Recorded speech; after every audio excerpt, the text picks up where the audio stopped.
आज कणकवली तालुक्यातील विकास सहकारी संस्थांच्या पदाधिकाऱ्यांचा सन्मान आणि सत्कार करण्यासाठी कार्यक्रम आयोजित करण्यात आलेला होता।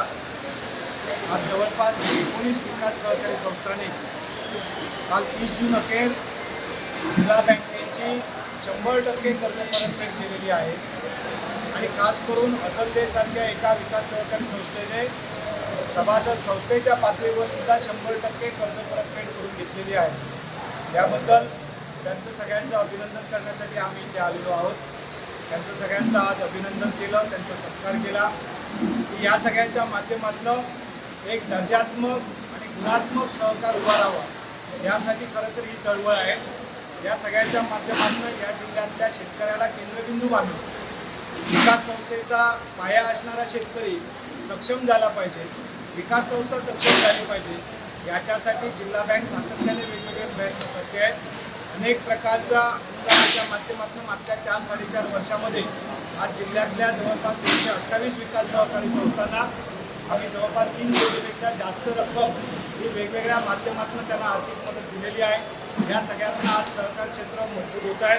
माननीय सहकार मंत्री, केंद्रीय सहकार मंत्री अमित शहा साहेब यांनी या देशामध्ये विकास संस्थांचा संगणकीकरणाचा कार्यक्रम हाती घेतला। महाराष्ट्र शासनाने प्रत्येक विकास संस्थेला हेडरचा एक चांगला सचिव देण्यासंदर्भात निर्णय घेतला। या सगळ्या निर्णयांचा फायदा आज विकास संस्थांच्या यशस्वी वाटचालीवर होतो आहे आणि म्हणून आज मला वाटतो की संपूर्ण महाराष्ट्रामध्ये सगळ्यात कमी कर्जमाफी असलेला जिल्हा म्हणून सिंधुदुर्ग जिल्ह्याची निवड झाली आहे। परंतु त्याच्याचबरोबर दुसरं एक अभिमानाची गोष्ट आहे की जेव्हा या ठिकाणी सन्मानासाठी, शेतकरी सन्मानासाठी या ठिकाणी प्रोत्साहन अनुदान जाहीर होईल त्यावेळी सगळ्यात 1 नंबर हा सिंधुदुर्ग जिल्ह्याचा असणार आहे आणि म्हणून या प्रामाणिक शेतकऱ्यांचं आम्ही मनापासून अभिनंदन करतो। त्यांच्या पाठीशी राहण्याच्यासाठी या सगळ्या आमचा विकास संस्था, जिल्हा बँक यांचा एकत्रित संवाद राहिला पाहिजे। या शेतकऱ्यांना अधिकही चांगल्या योजना आम्हाला देता आल्या पाहिजेत याच्यासाठी आम्ही सहकाराच्या माध्यमातून काम करण्यासाठी प्रयत्न करतो।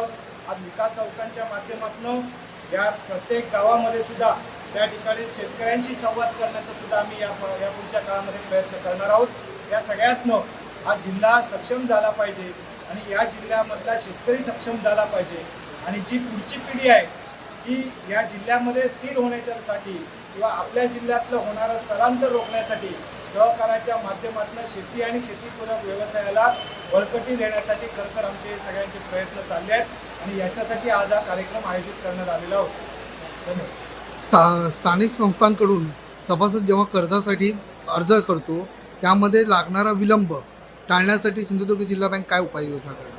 आज सभासद जेव्हा विकास सहकारी संस्थेकडे कर्जासाठी अर्ज करतो त्यावेळी त्याला काही महिन्यांचा काळ लागतो त्याला मंजुरी होऊन त्याचा प्रत्यक्ष हातात कर्ज येण्याचा आणि याच्यासाठी विकास संस्थेने एक डिजिटल प्लॅटफॉर्म तयार करून घेतला आहे। या सगळ्याच्या माध्यमातून शेतकऱ्याने विकास संस्थेकडे कर्जाची मागणी केल्यानंतर ते कर्ज त्याला किमान 7 दिवसाच्या आतमध्ये त्याच्या हातात मिळालं पाहिजे मंजूर होऊन। याच्यासाठी आम्ही एक प्लॅटफॉर्म तयार केला आहे। त्याच्यावर काल 1 जुलैपासून काम सुरू करण्यात आलेलं आहे।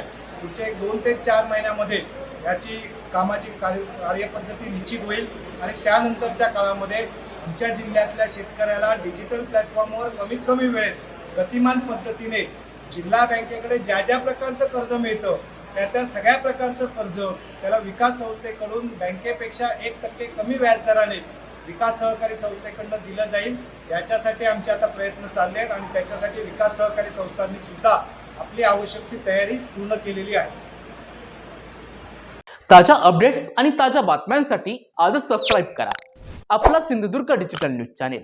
लाईक करा, शेअर करा, कमेंट करा आणि महत्त्वाचं म्हणजे बेल आयकॉनला क्लिक करायला विसरू नका।